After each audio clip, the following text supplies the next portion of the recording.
In previous lessons, we have learned how to set up a few barricades to help protect our money lives from hostile people and forces. For this lesson, we will learn about another type of barricade we can set up that will showcase to both Jesus and the world that we're trustworthy with the wealth of this world. When my wife and I first got married, we were living in San Diego. We were hoping that we could live in a town called Enete, but the rentals were scarce. After a few years of searching, we finally found an apartment that would work perfect for us. However, there was a line out the door of people who were competing for this apartment. I remember talking to the landlord about my application, and he said that he was going to run my credit and call me back. When he did call me back, his tone had changed, and we were placed right in the front of the line. My good credit had got us the apartment. Whether it's finding an apartment, getting a low rate on a mortgage, or getting a competitive job, having good credit opens more doors and provides a good testimony to the powers and authorities of this world. Cultivating good favor with the authorities and powers of this world is a good thing since it expands our options and gives us influence, which we could use to bless our community. On the flip side, having poor credit means we do not have favor. People with power and influence like landlords, banks, or businesses will not as easily trust us with their stuff. It lowers our options and we have smaller spheres of influence.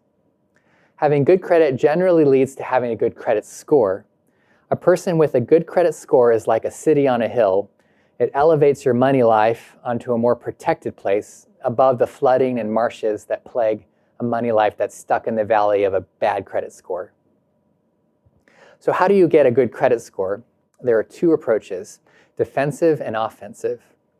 The defensive approach involves spending time protecting your credit. It's like a tennis player who spends all of their time returning the serve of their opponent and not focused on rushing the net. The defensive approach actually is the most critical of the two approaches, so focus on this approach first and foremost.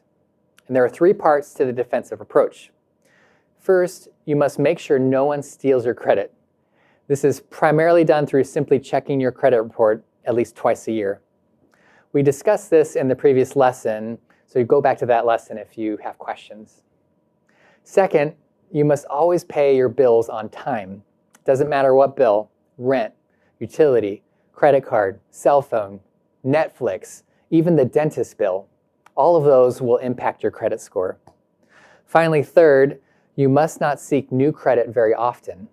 If you get a credit card or buy something using an installment plan, like an iPhone, try not to do anything more than once every 6 months.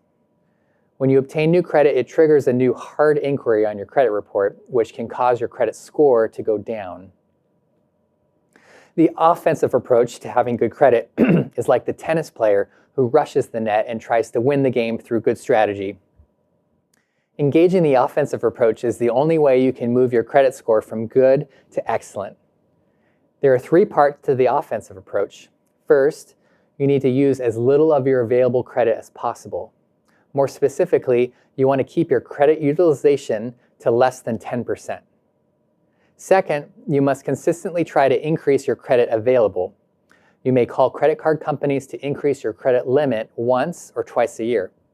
But please only do this if you already have good credit, which means you've been paying your bills on time. If you have bad credit and you ask for more credit available, this will likely cause your credit score to go down. Lastly, you want to always seek to lengthen your credit history, which means you have a credit card for as long as possible.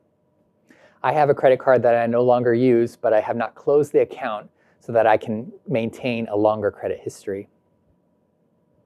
In the next slide, you will take steps for improving your credit score. It's important that we are diligent in protecting and improving our credit score.